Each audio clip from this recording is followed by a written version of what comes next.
आइए दोस्तों, इस वीडियो में हम डिस्कस करेंगे वूजेनेसिस यानी फॉर्मेशन ऑफ ओवम यानी फीमेल गैमेट। ठीक है, इससे पहले वाले वीडियो में गैमेटोजेनेसिस में हमने मेल गैमेट यानी स्पर्म का फॉर्मेशन देख लिया था। अब उसी गैमेटोजेनेसिस में हम फीमेल गैमेट के फॉर्मेशन को स्टार्ट करने जा रहे हैं। ठीक है, तो चलिए देखते हैं इस प्रोसेस में क्या है। The process of formation of mature female gamete is called oogenesis. कि जो हमारा फीमेल गैमेट बनेगा उस प्रोसेस को हम क्या बोलते हैं? oogenesis, which is markedly different from spermatogenesis, जो कि हमारा स्पर्मेटोजेनेसिस से डिफरेंट है। oogenesis is initiated during the embryonic development. तो oogenesis का जो स्टार्ट कहाँ हो जाता है? जब उसका एम्ब्रियो डेवलप होता है फीमेल में। ठीक है, लेकिन वहीं पर अगर हम बात करें मेल में, जो स्पर्म का फॉर्मेशन प्यूबरिटी में होता है, लेकिन वो जेनेसिस यानी जो फीमेल गैमेट का फॉर्मेशन जब जो एक फीमेल बॉडी जब एम्ब्रियोनिक कंडीशन में होता है, यानी कि वो फीमेल जो अभी डेवलप हो ही रहा होता है, उसी टाइम से ही उसमें oogenesis का प्रोसेस स्टार्ट हो जाता है। यानी कि आप कह सकते हैं वो जन्म से पहले से ही, यानी कि माँ के पेट के अंदर ही उस फीमेल बॉडी में oogenesis स्टार्ट हो जाता है। ठीक है, लेकिन स्पर्मेटोजेनेसिस प्यूबरिटी में स्टार्ट होता है। When a couple of million gamete mother cells, तो ये जैसे कि वहाँ पे देखा था हमने, तो यहाँ पे कौन सा सेल है? यहाँ पे है गैमेट मदर सेल। तो इस गैमेट मदर सेल को बोलते हैं वूगोनिया। क्या बोलेंगे? गैमेट मदर सेल को हम बोलते हैं oogonia. Are found within each foetal ovary, यानी एक एक ओवरी में मिलियन। ठीक है, यानी वही लाखों की तादाद में बनता है ओगोनिया, यानी कि mother cell, gamete mother cell एक एक ओवरी में बनता है। No more oogonia are formed and added after birth, यानी जन्म के बाद फिर कोई भी ओगोनिया नहीं बनता। जो भी बनना होता है वो जन्म से पहले यानी एम्ब्रियोनिक कंडीशन में ही बन जाता है। ठीक है, उस फीमेल का। This cells start division and enter into prophase first. तो ये जो हमारे गैमेट मदर सेल है, ये डिवीज़न स्टार्ट करता है और प्रोफेज फर्स्ट का शुरू करता है। अब ये प्रोफेज वगैरह क्या है, ये सारी चीज़ आप 11 के सेल डिवीज़न वाले चैप्टर में पढ़ लीजिएगा, थोड़ा सा आइडिया लग जाएगा। क्योंकि इस टॉपिक को अभी हम डील करने जाएंगे तो वीडियो बहुत लंबा हो जाएगा। Prophase first of meiotic division and get temporarily arrested at that stage called primary oocyte। Clear बात? तो जैसे वहाँ पे बन रहा था प्राइमरी स्पर्मेटोसाइट, तो यहाँ पे क्या बनेगा? Primary oocyte। Each primary oocyte then gets surrounded by layer of granulosa. Clear हुआ? तो ये क्या करता है? जो भी हमारे oocyte बनेगा, ये oocyte एक ग्रैनुलोसा सेल से कवर हो जाएगा and is called primary follicle. Clear हुआ? कि जो प्राइमरी oocyte है, ये oocyte कवर हो जाएगा और कवर होने के बाद ये कहलाएगा प्राइमरी फॉलिकल। यानी प्राइमरी oocyte का अगर कवर हो गया तो वो कहलाएगा primary follicle. A large number of these follicles degenerate during the phase of birth to puberty। अब देखिए, ये जो प्राइमरी फॉलिकल वाला स्टेज है, क्लियर हुआ, कि बर्थ से पहले का स्टेज यही प्राइमरी फॉलिकल वाला ही होता है।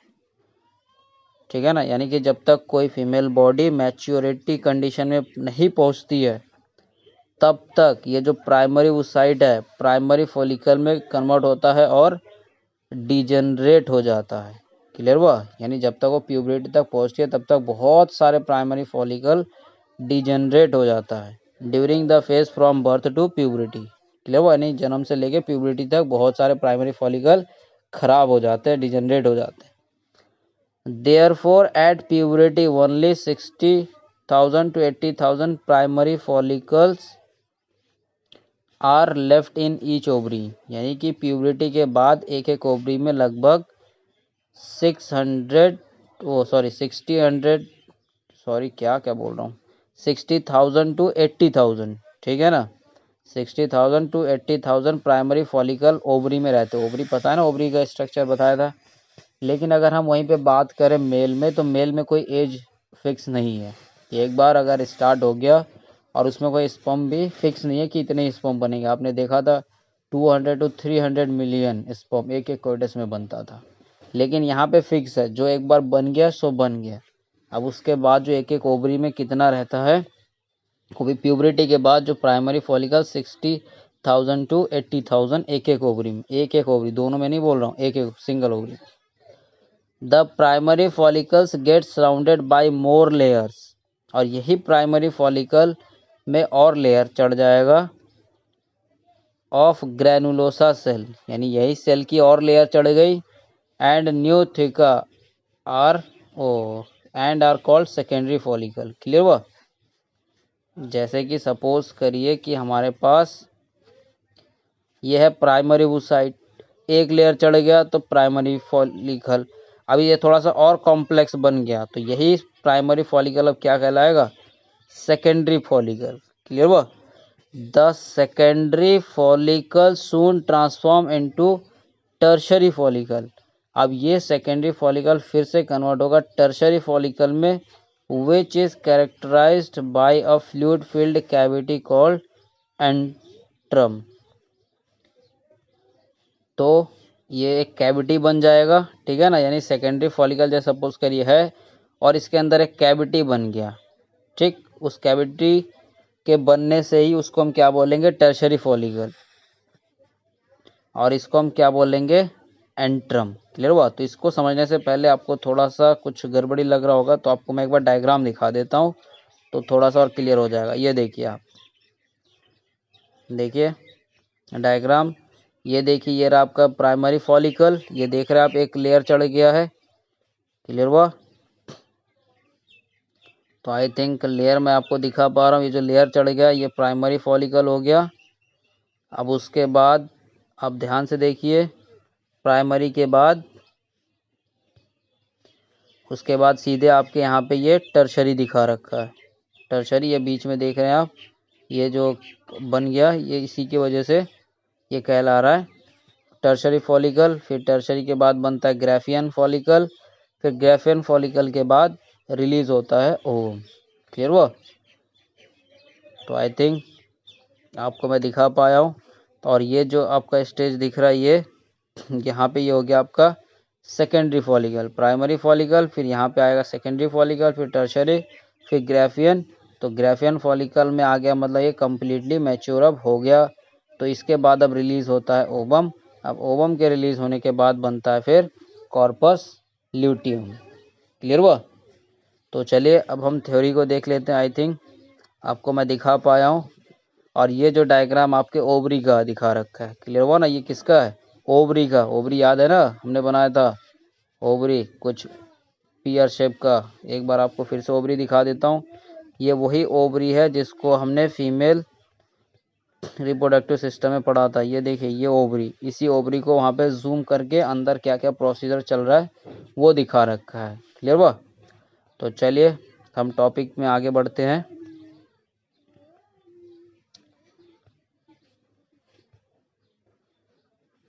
The theca layer is organized into an inner theca interna and outer theca externa।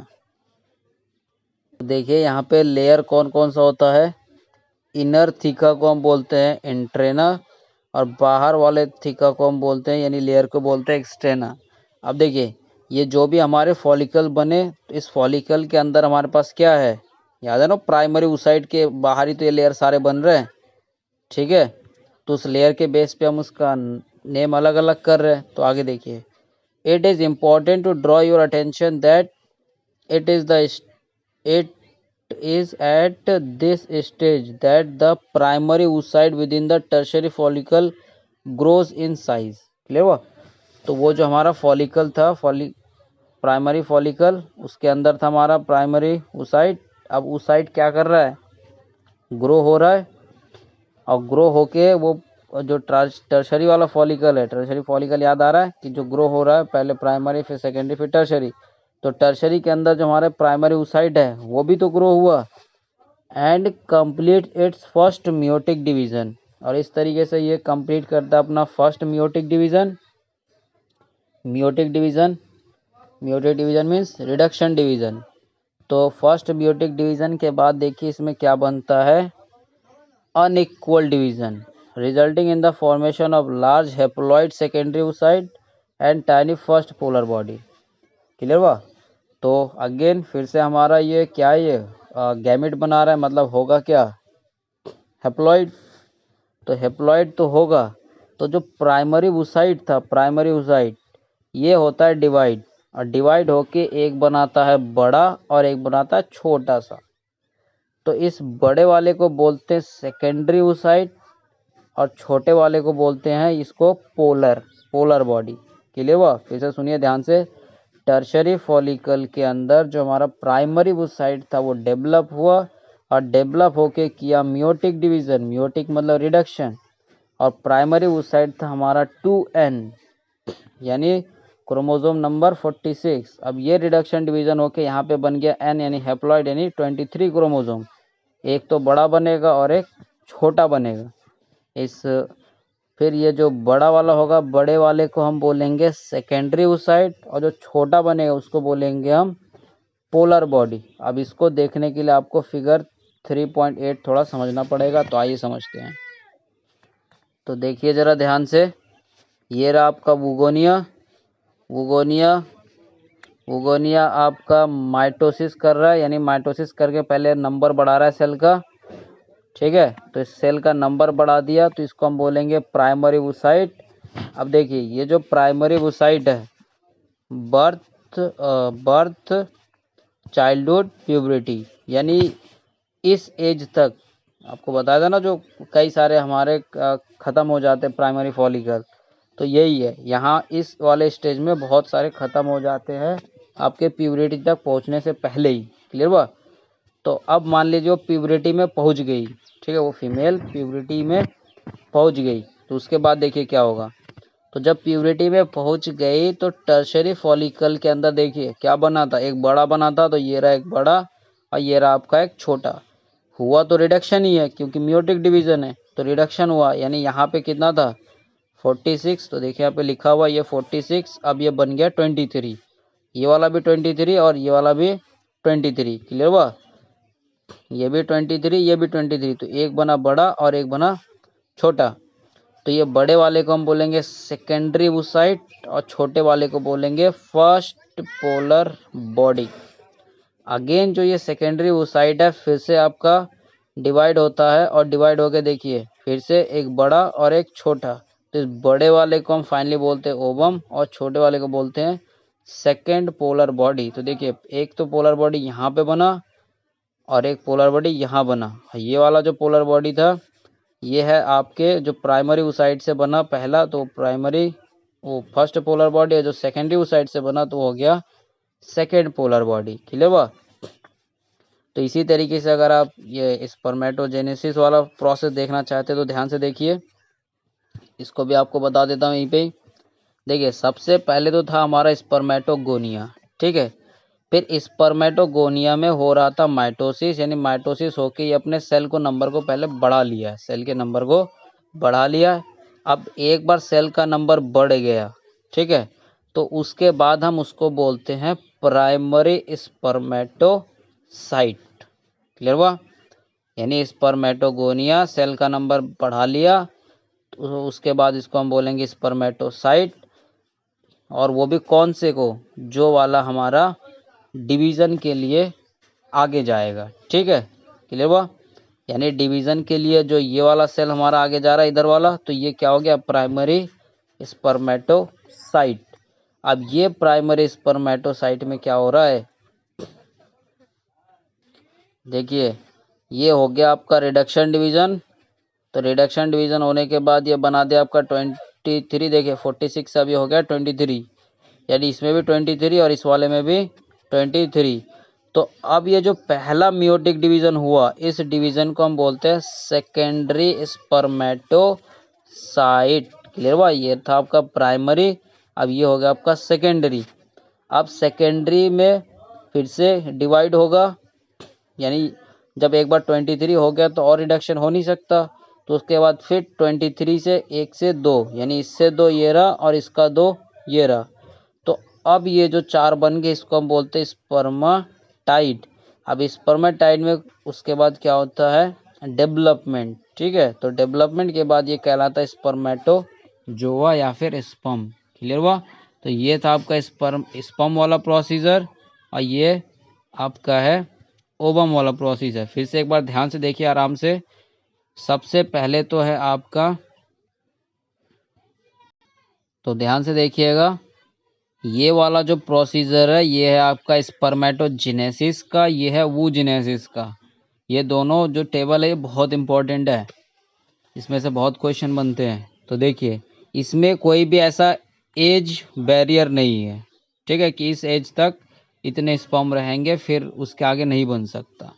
इसमें जो भी प्रोसीजर है वो प्यूबरिटी में स्टार्ट हुआ। तो देखिए ऊपर लिखा हुआ एट प्यूबरिटी, कि मतलब जब कोई भी फर्टिलाइज्ड वाले एक एज में पहुंचेगा उसके बाद।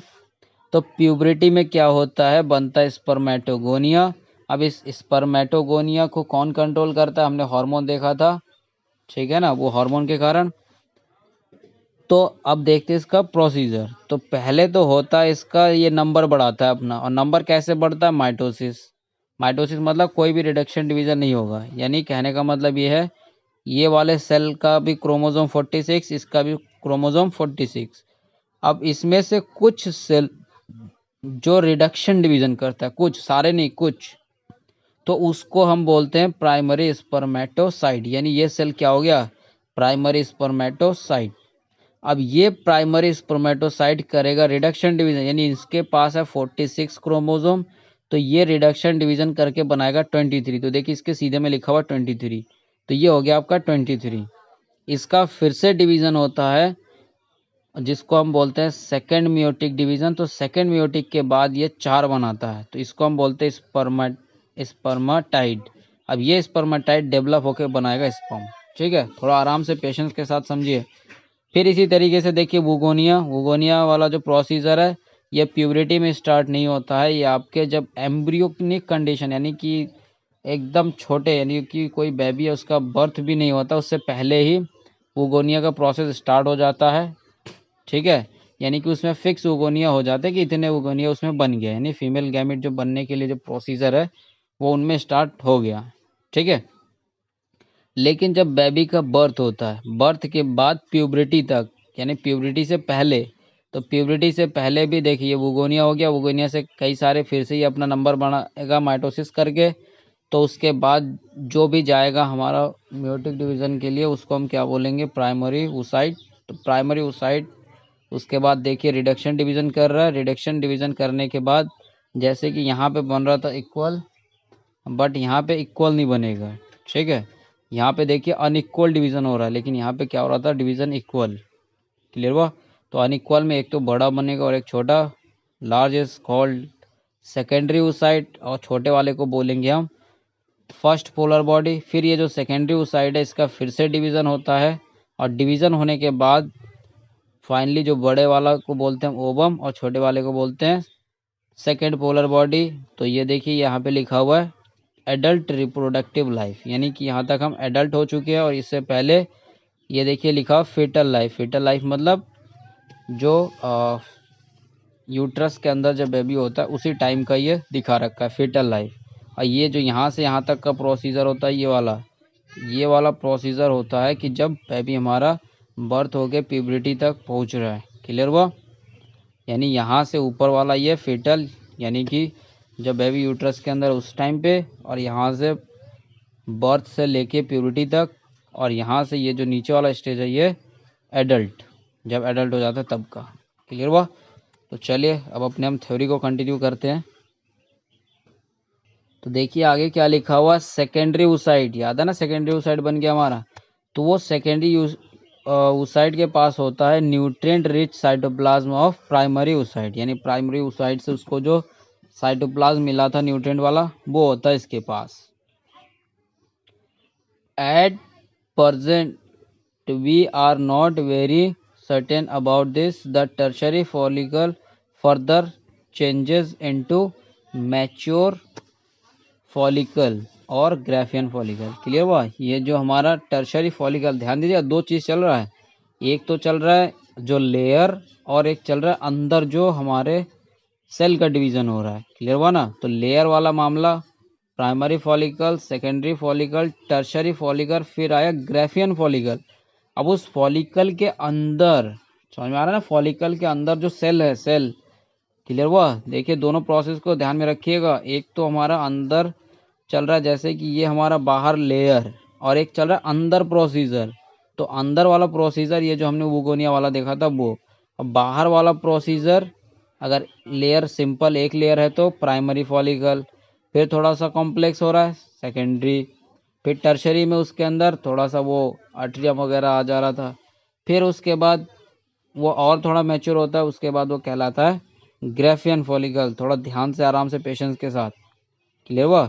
तो ये देख पा रहे होंगे आप ये ओवरी का स्ट्रक्चर। तो ये देखिए ये तो लेयर जो बाहर है, अंदर ये रेड रेड दिख रहा होगा, ये आपका सेल है। ठीक है, तो ये बाहर वाला लेयर और ये देखिए अंदर वाला सेल, ये ओवम रिलीज हो गया। क्लियर हुआ? थोड़ा पेशेंस के साथ ठंडे दिमाग में पड़ेगा, समझ में आएगा। तो ये बन जाएगा आपका फिर Graafian follicle. The secondary oocytes forms a new membrane called zona pellucida. यानी ग्राफियन फॉलिकल बन गया, अब जो सेकेंडरी oocyte था उसमें एक नया मेम्ब्रेन बनेगा। समझ में आ रहा है? थोड़ा ये लेयर लेयर कंफ्यूज कर रहा होगा, तो थोड़ा आप बुद्धि लगाइए कि उसके पास पुराना लेयर तो है ही, ठीक है, पुराना लेयर के बावजूद जैसे कि ये हमारा सेल है, सेल के बाहर ग्राफियन फॉलिकल, ये सारे लेयर है, तो ये ग्राफियन फॉलिकल हो गया। अब ये जो हमारा सेल है, ये सेल एक नया लेयर बना रहा है, ये जो सेल है, सेल अपना एक नया लेयर बना रहा है, ये पुराना तो है ही, साथ में एक नया लेयर बना रहा है। तो उस नए लेयर को हम क्या बोलते हैं? जोना प्लूसिडा। क्लियर हुआ? क्या बोलेंगे? Zona pellucida. The Graafian follicle now rupture to release the secondary oocyte। तो इस तरीके से हमारा जो ग्राफियन फॉलिकल, ये देखिए रप्चर हो गया यहाँ पे, इस कंडीशन में आप देख पा रहे होंगे ये ग्राफियन फॉलिकल था, अब ग्राफियन फॉलिकल हो गया रप्चर, और रप्चर होके निकाल दिया ओवम बाहर। क्लियर हुआ? ये देखिए ये यहाँ पे लिखा हुआ ये रहा आपका ग्राफियन फॉलिकल। अब ये ग्राफियन फॉलिकल रप्चर हो गया, अब ये बना दिया ओवम, और इस ओवम के चारों तरफ एक लेयर आप देख पा रहे होंगे, इस लेयर को बोलते हैं जोना प्लूसिडा। क्लियर हुआ? और जो यहाँ से हमारा सेकेंडरी oocyte रिलीज होगा। तो जब ये सेकेंडरी oocyte रिलीज होगा तो इसको हम क्या बोलेंगे? ओवम। ठीक है, और ये आपका ओवरी से रिलीज हो जाएगा, और ये जो ओवरी से रिलीज होने के प्रोसीजर है इसको हम क्या बोलते हैं? ओव्यूलेशन। क्लियर हुआ? Ovulation is a process in which ovum is release from the Graafian follicle. अब ग्राफियन फॉलिकल कहाँ से बनता है? टर्शरी फॉलिकल, फिर टर्शरी फॉलिकल बना सेकेंडरी, सेकेंडरी फॉलिकल बना प्राइमरी से।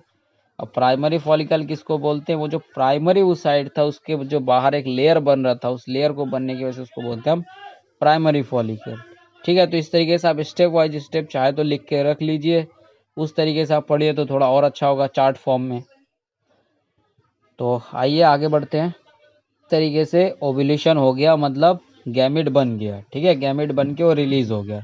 तो यहाँ तक हमारा गैमेटोजेनेसिस का प्रोसीजर होता है खत्म, यानी गैमिट बनाने का काम था गैमेटोजेनेसिस में।